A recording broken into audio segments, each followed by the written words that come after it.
Attól ő még lehet egy kiváló szakember, hogy nincs neki valakinek PhD. Hát tudja, hogy az biztos, hogy lehet, hogy attól még kiváló szakember, hát... csak az a kérdés, hogy az, aki egyébként magáról azt állítja, hogy rendelkezik PhD-vel, vagyis doktori fokozattal, az lehet-e jó szakember úgy, hogy ez közben nem megalapozottan állítja magáról, sőt hazudik ezzel? Jó szakember lehet, de nem biztos, hogy etikailag is jó.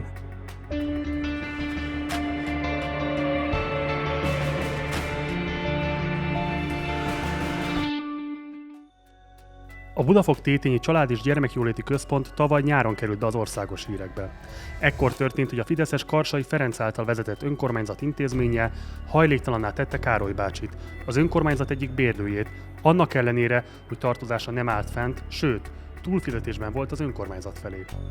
Az események eddig ismeretlen, de meghatározó jelentőségű szereplője a Budafok Tétényi Család- és Gyermekjóléti Központ vezetője, dr. Daróczi Csilla, aki a kerületi működésén messze túlmutatva meghatározó szociális szakmai szereplő is.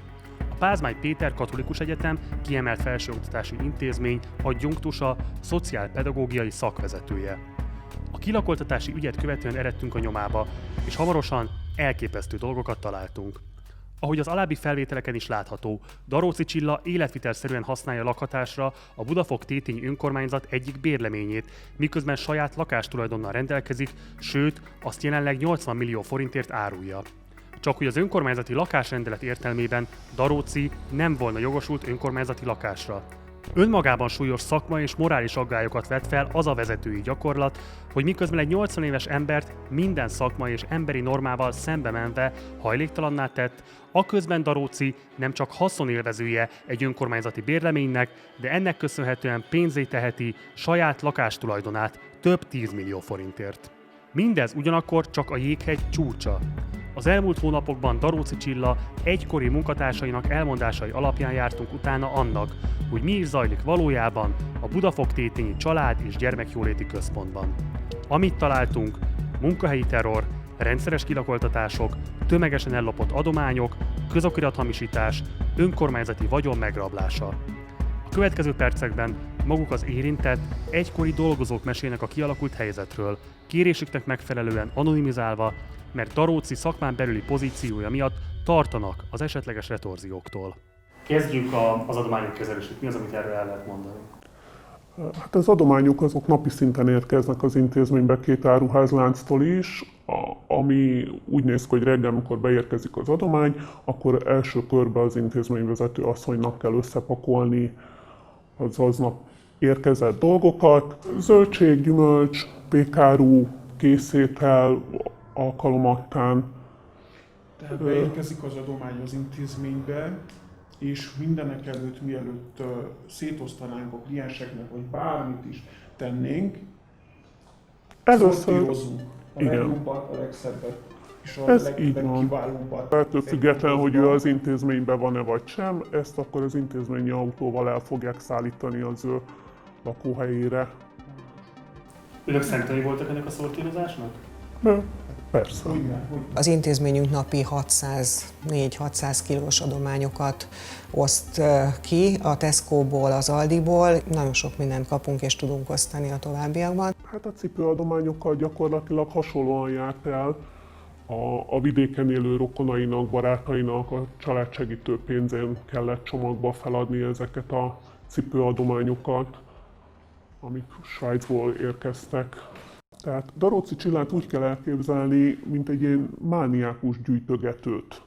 Tehát, hogy teljesen mindegy, hogy micsoda, és az lehet, hogy a lakásának, a padlásán az egész be fog rohadni, de az neki akkor is kell.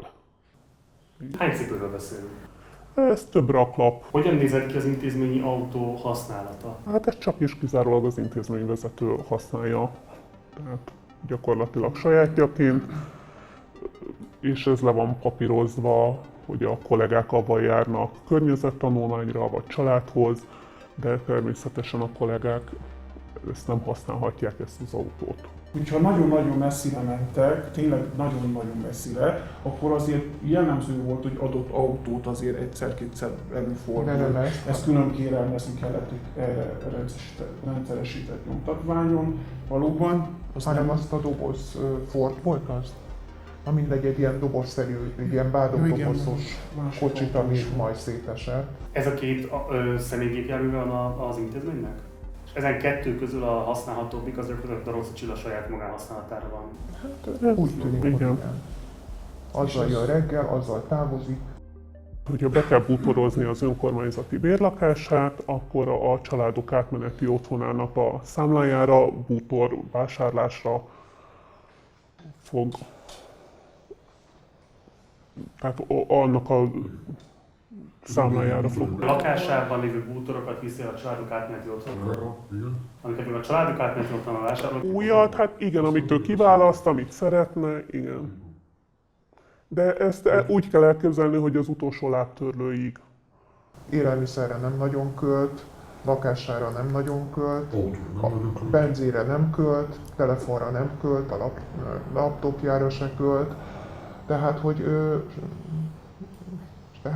így igazán spórolós életet tud így élni. Na most itt elmondtunk néhány szabálytalanságot, de 1000 van. 1000. Tehát mehetnénk a végtelenségig egyébként. Csilla soha nem mesélt az intézményben erről, hogy egyáltalán miből írta a doktoriát.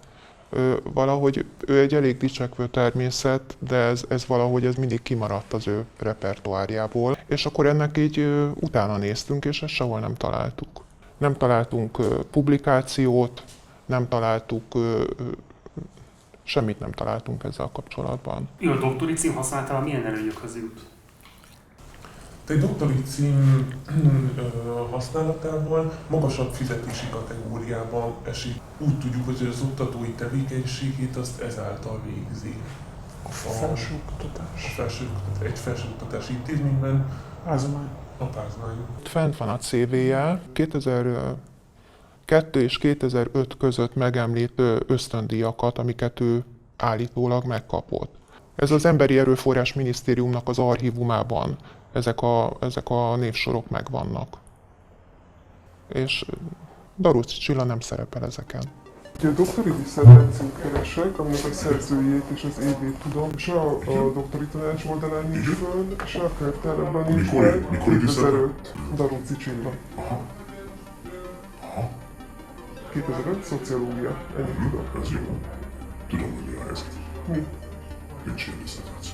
Hát hogy azt mondja, hogy nincsen disszertáció, ez a helyzet, hogy nincsen disszertáció. Amit talált, az igaz. És azt jól találtam. Beszéljünk még a szupervíziók hiányáról. Volt egy szupervízor, aki ugye meg volt bízva ezzel a feladattal. Vele nem volt időpont egyeztetve, vagy nem tudom miért, ezt így igazából nem derült ki, de soha nem jött. Megtudtuk, hogy a legutolsó pályázatát, amikor megpályázta ugye újból az intézményvezetői pozíciót, itt a Családsegítő és Gyermekjóléti Központban, akkor ez a szupervízor méltatta. Ezt szeretném átadni önnek, ez az ön által írt ajánlás 2016-ból. Az ön értékelése Daróczi Csilla szakmai pályázatáról. Mit jelent egy ilyen értékelés során, milyen adatokat gyűjt be például a pályázóról? Semmit. Nekem ahhoz van jogom, hogy a pályázó által leírt anyagról mondjak véleményt. Egy pályázat értékelésekor a benyújtott dokumentumok hitelességének az ellenőrzése a fenntartó, a pályázat kiírójának a dolga. Ugye ez a diploma, ez Daróczi Csilla doktori diplomájának a másolata, kérem, hogy nézzen Biztos, rá. azt nem láttam. Nem, Amiről azt állította ebben az értékelésben, hogy nem. ez a jogszabályi követelményeknek Nem megfelel. erről állítottam, van neki más diplomái is vannak. Azt mondta, hogy megfelelő tudományos fokozattal rendelkezik.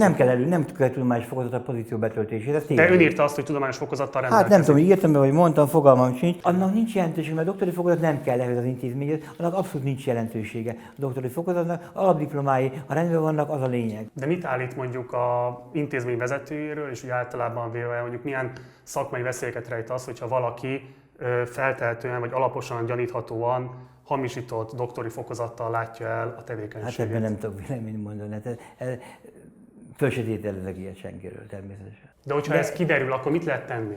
Hát akkor, ha valaki tesz etikai bejelentést, akkor az etikai bizottság kivizsgálja. Egy civil szervezetnek legfeljebb annyi közel lehet, amit az említett, hogyha kezdeményezik, lefolytat az etikai vizsgálatot. Ennyit tehet egy civil szervezet, ennél többet nem tehet, és erre mondhat egy véleményt. Ezt fogja ön kezdeményezni most? Hát, hogyha ez a bíróság kimondja, hogy ez történt, akkor valószínűleg persze. Tehát csak bírósági ítélet birtokában? Hát minek a birtokában? Az, hogy valaki bárki ilyet mond bárkire. De akkor mi alapján írja azt, hogy vezetői szerepkörében Daróczi Csilla stabil munkatársi csoportokat hozott létre, amely komoly értéket képvisel? Mert az jött le a pályázatból nyilván. Ő leírta azt, hogy komoly értéket képvisel, és ezt ön aláírja. Ha az jött le belőle, hogy egy jól működő csapatról szól a történet, mert hogy olyan programok, stb. Vannak, akkor ezt én leírhatom, hogy én a pályázatból azt láttam, persze. Elmondom, hogy mi a külső nézőnek a percepciója. Ön 2016-ban támogatja Daróczi Csilla megválasztását azzal, hogy pozitív bírálatot ad a pályázatáról, majd pedig szupervíziós szerződést kap ettől a központtól. Ennek így azért van egy korrupciós színezete, éppen ezért kérdezem, hogy akarja tisztázni valamilyen módon ezeket a vádakat, tagadja-e, vagy bármilyen más módon kíván ezekkel kezdeni bármit is? Abszolút nem szeretnék személyes dolgokról beszélni. Mutassa meg, hogy hol írtam én ezt alá. Az aláírásomat megmutatnám? Itt van valóban, a nevem szerepel, de aláírás nem látok. Tehát akkor a Budafok-Tétényi önkormányzat hazudott, amikor ezt Fogalmam állította? sincs. Ebben ő semmi szakmai kivetnivalót nem talál? Hát szakmai nem, ez egy nyilván etikai probléma ez. De attól ő még lehet egy kiváló szakember. Mit tehetne egyébként egy segítő szakmában dolgozó ember, aki ilyen munkai környezetben van kényszerítve, hogyha ön azt mondja, hogy önöknek az egyesületnek... Jelzi a fenntartónak. Mi nem vagyunk hatóság, mi nem vagyunk fenntartó, mi adhatunk ajánlásokat, azt is csináljuk. Hát tudomásunk van róla, hogy többször érkezett feljelentés ellene az önkormányzat felé névtelen levelekben, de az önkormányzat valahogy mindig ilyen készkezet alapon volt vele. Tehát ezeket soha nem vizsgálta sem a fenntartó, sem Daróczi Csilla. Volt 2 vizsgálat, 2 évvel ezelőtt, akkor sem találtok semmit. Tehát olyan szinten el tudja ezeket kenni. És azért is jöttünk mi ide, hogy mondjuk el az embereknek, hogy merjenek kiállni a nyilvánosság elé, merjenek beszélni arról, hogy igenis a munkahelyi terror, mint olyan létezik. Nem csak esetleg a kollégák részéről történhet ez, hanem a munkáltató. Az, aki mindenféle következmény, jogi következmény és minden egyéb más következmény nélkül azt tesz a munkavállalókkal, amit akar, és akkor én, mint munkavállaló örüljek, hogy van munkahelyem.